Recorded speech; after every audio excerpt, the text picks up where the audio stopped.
வீடியோவை தொடர்ந்து பார்க்குறதுக்கு முன்னால் கீழே உள்ள சப்ஸ்கிரைப் பெல் பட்டனை கிளிக் பண்ணுங்கள். அப்போ தான் தொடர்ந்து வரும் செய்திகளை நீங்கள் பார்க்க முடியும்.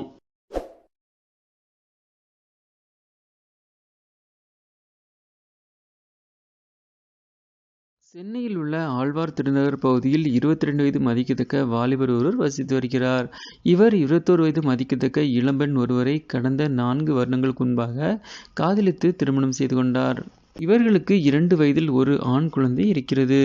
இதில் அந்த வாலிபர் பெயிண்டராக வேலை பார்க்கும் நிலையில் அவர் தினந்தோறும் காலையில் வேலைக்கு சென்றுவிட்டு மாலையில் வீடு திரும்புவது வழக்கம். இந்நிலையில் திருமணமான நாளிலிருந்து அந்த வாலிபரின் தந்தையான சரவணன் என்பவருக்கு தன் மருமகள் மீது தவறான கண்ணோட்டம் இருந்துள்ளது. நேற்று முன்தினம் மதியம் தன் மருமகள் பேர குழந்தையுடன் தனியாக இருப்பதை சரவணன் அறிந்தார்.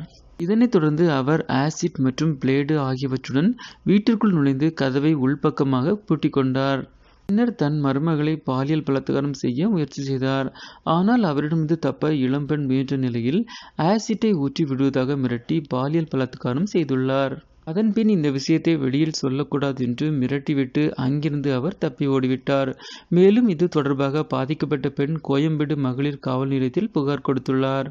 அந்த புகாரின்படி காவல்துறையினர் வழக்கு பதிவு செய்து சரவணனை கைது செய்தனர். இந்த சம்பவம் அப்பகுதியில் பெரும் பரபரப்பையும் ஏற்படுத்தியுள்ளது.